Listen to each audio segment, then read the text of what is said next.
Do your relationships suck? Or maybe you don't even have relationships and you'd like some. Well, you're in luck because Nice. today's episode, we're going to be talking about how to build relationships. This is the Existential Stoic podcast. I'm Randy. That's Danny. What's going on, Danny? What's up, Randy? Danny, Yes. interestingly enough, so for most of my life, I thought being successful was, money, possessions, status, power, that types of thing. But Like it most turns people. out, yeah, yeah, but it turns out real satisfaction in life, actually, from all the studies they've done, comes from relationships. And one of the biggest factors you can have in your life to longevity, how long you live, is actually being in a good, committed relationship with somebody else. Yeah, I actually was reading a study some psychologists had done that they said that they compared loneliness to the effects of loneliness on health to the equivalent to like smoking a pack a day or something like that. I forget the exact relationship, but it was like a half pack or pack, but it was a lot. Yeah, it's a significant amount, right? And it's interesting when you think about it. But then you think about your day to day, most of the time, when do you have the best time during the day? It's when you're interacting with people that you like, when you're with people you enjoy. Those are normally the times we think back on as like, yay, that was awesome, Mm-hmm. and like fun. So Yeah, but I know growing up in America, I mean, we have we're supposed to be independent. We're supposed to do it yeah, all by ourselves. He's a self-made man. Here yeah. comes John Wayne. I'm not going to cry about my pa. I'm going to build an airport, put my name on it. Why, Michael? So you can run away from your problems? It Hey, ain't but much. yeah, but that's basically what what life in America is. You're supposed to be independent. You're supposed to do it all Yeah. yourself. It doesn't matter if you don't have any friends. Screw everybody else for being different. They're all wrong. And So, then when you anyways, get all that stuff and get successful, the people gravitate to you, but then you don't know who you can trust. mm, So then you're yeah, stuck.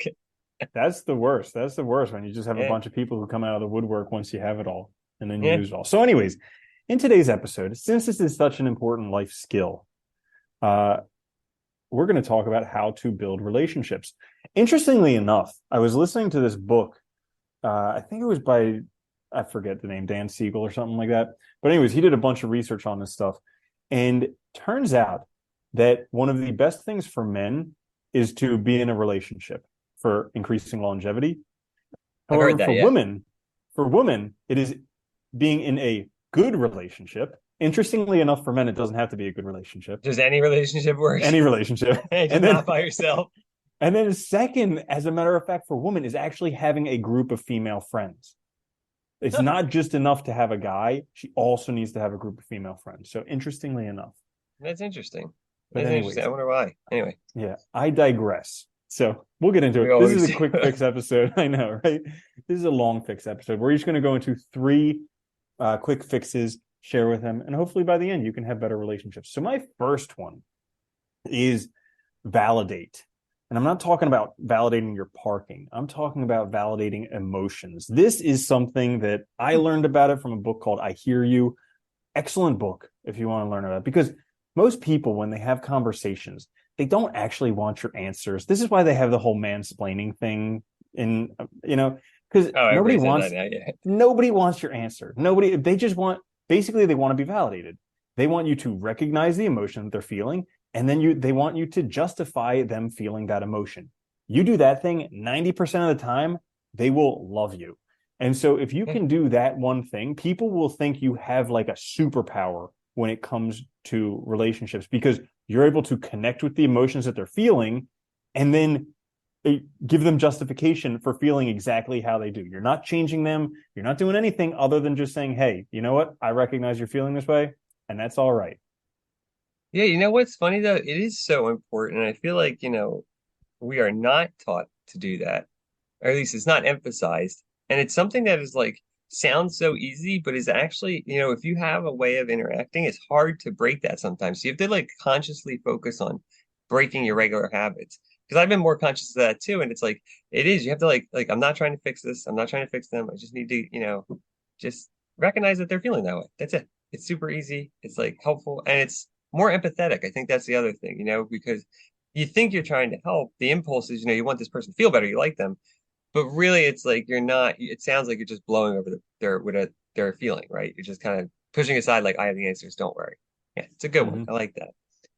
My first one is actually communicate regularly. I think this is important because like we often don't like even if it means literally setting a schedule, like we meet every week and chat, or setting a time aside to like call your friends or your family or whatever, but like actually making sure that you're having regular communication with this person because I think people don't realize that like a lot of times we interact with people, we don't communicate that much.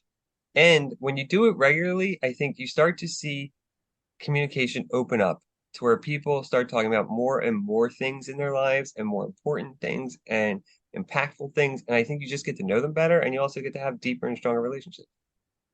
I really like that one for two reasons. So first, when you communicate regularly, it doesn't let stuff build up. Like I notice there are a couple conversations that I need to have that I've been putting off in my life, and I've been putting them off because in my mind, every time I have them, they end terribly. Yeah, And yeah, and it's just one of those things where I just need to communicate more regularly. But second, I really like it because I noticed it with us. yeah, Like yeah, there were times, I mean, we've known each other since we were children, became very good friends in high school again. But there were times where we wouldn't speak to each other for months, maybe even for like half a year. And yeah, then yeah. once we started making a regular thing where every week we would chat, like our relationship has just increased by leaps and bounds. Yeah, because you make the person a regular part of your life, like, yeah, we were always friends and like the time, but we were busy or whatever, but like it really does dramatically change it. I think it makes it a lot better. So yeah, definitely. Mm-hmm. Yeah. So my next one for how to build relationships, and this is my trick for how to Hmm. build relationships.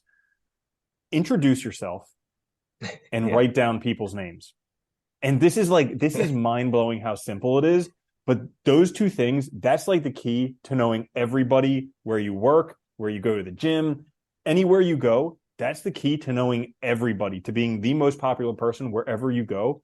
Introduce yourself. Don't wait for other people to introduce themselves. Just say, "Hi, my name is blah blah blah." That's how you introduce yourself. And then other people feel obligated, they have to introduce themselves to you. And then write down their name. Don't try and remember their name, Hmm. write it down. I have a list on my phone that has everyone's name and then all the things that we talked about, like the salient facts about them when I introduce myself to them. So that helps me remember who they are. And so the next time I see them, guaranteed I forget their name. I just Yeah. pull out my phone, look on my phone, there's their name. I go up to them and say hi, blah blah blah, and it Uh, seems that much warmer. And they're always impressed that I remember their names. They think I'm some super genius, but no, I just write down their name. It's a really good one though. No, it's something people don't do, and we often like, a lot of people don't know people's names, when they run into them, and that's awkward. And sometimes that stops us from talking to people. But it's also, I was going to ask you too, how do you write down like attributes or something or where you met them? So that makes sense. What you talked about, things like that, so you can remember who they are too, because the name Yeah. sometimes is not always So enough. But usually I write down where I met them. If they tell me anything about their family, like maybe they're married, maybe they have some kids, if hmm, they tell me any of their interests. Like I always love one of my favorite questions when I'm talking to people is what do you like to do? Or what do you do for fun? And people are like, for fun? You mean for what? work? I'm like, no, no, no. What do you do for fun? And they're always taken aback, but like it it allows them to open up a little bit more because everybody like I hate that question, what do you do for work? Because I somebody's know. like, I'm a super senior business analyst, back end resource manager, HRM 3.42 senior. And it's like, what the heck does that mean about you? But it's like, what do you like to do for fun? They're like, oh man, jet skiing, that's my thing. And also I really like burritos. And it's like, I can connect Perfect. with you. Yeah. Yeah, right. I know job titles have gotten so weird now that I don't even know what the hell half of them are. It's very funny. Hmm. Yeah. That's a And really good one. you even they people have crazy jobs and you're like, what does that even mean? What do you do? And they're like, Yeah. I'm not sure. I can't it's difficult to say. Yeah. Nothing actually. I don't do anything. I just go in and look at the wall. And most of my day Uh, on Facebook. that is a really that's a really good one though. I like that because it is something I know I need to do more. Um, because I do have a hard time remembering people's names, and that would be so effective. And always like at work and stuff, if like one person knows everybody's names, they're always like people light up when they see them because it's like you feel special. It's like a spotlight put on you. So I really like that. That's a good one. That's very helpful. My next one is actually be open and selective.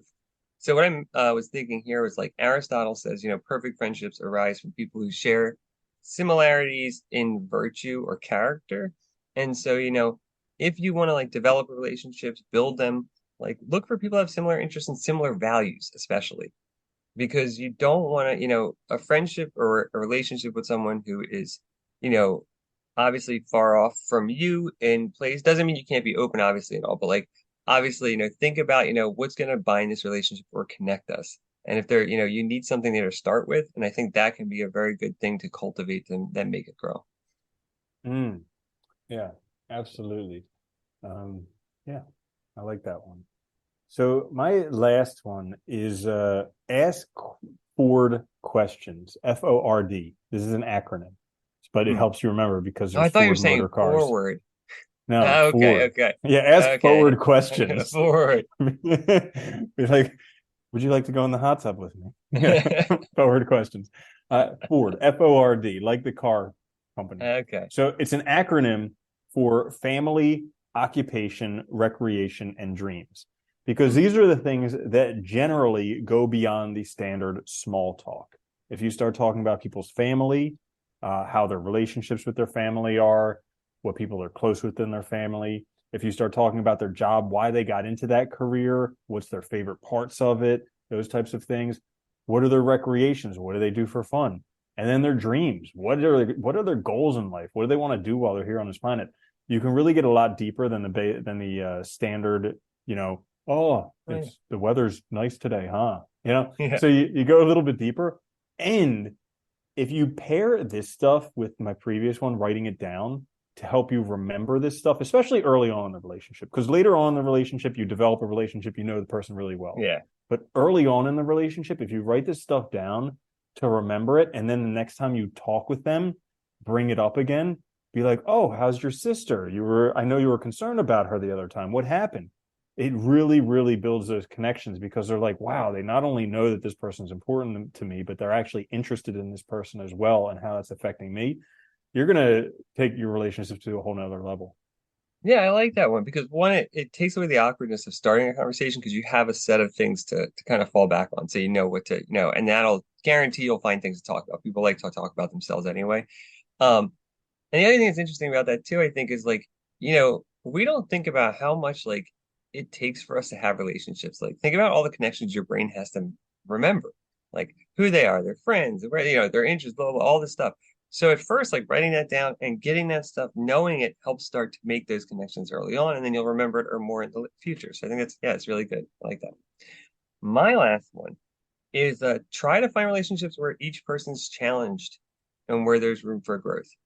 Because I think this is actually really important. I think like at least personally, like my best relationships, and I think this is true generally, is like, where both people benefit from the relationship. There's reciprocal sort of, you know, commitment to each other essentially, and also to, being more than you are now or in this previous time. And I think that's a really good sort of baseline for a positive, healthy relationship. Yeah, I like this also, like kind of connected with your last one as well, because they're both somewhat saying how you need to be somewhat selective in terms of your relationships. Like I notice a lot of people will be in relationships and they're like, well, I grew up with them. And it's like Yeah. they say that you're the sum of the five closest people to you, like birds of a feather flock together. If you want to hang around with losers, you're going to end up a loser. And so, like in friendships, relationships, you do need to cultivate that. And even like good relationships will sometimes come to an end. Like it doesn't mean they're going to be with you all the time. Sometimes it's just for a season to get you through certain things. But yeah, I really like those. Thanks. So that in a nutshell is how to build relationships. It's difficult. It gets harder as time Yeah, goes on because of these social media platforms that were supposed to make connecting easier. Turns out it made it a lot more difficult, I really but did. we're hardwired for it. And if you break it down, it can be somewhat easy. Like I honestly think, I mean, introducing yourself, writing down a name, and validating people, you do those three things. Yeah. This is my belief. You do those three things, and you'll be like a master relationship person. I also think too, if you find the right people too, that just it just kind of happens too. So it makes it a lot easier. I think there That's a is good that side point. of it. Yeah. Yeah, if you're trying too hard, maybe it wasn't meant to be. That's a great point, Danny. Yeah, yeah. Don't try too hard. Yeah, nobody likes to try hard. So, anyways, Yeah. that's all for today's episode, How to Build Relationships. This is the Existential Stoic podcast. Make sure to check us out on YouTube, wherever you get your podcasts. Thank you for listening. Like, share, subscribe. We'll catch you next time. I'm Randy. That's Danny. I'll see you later, Danny. Later, Randy.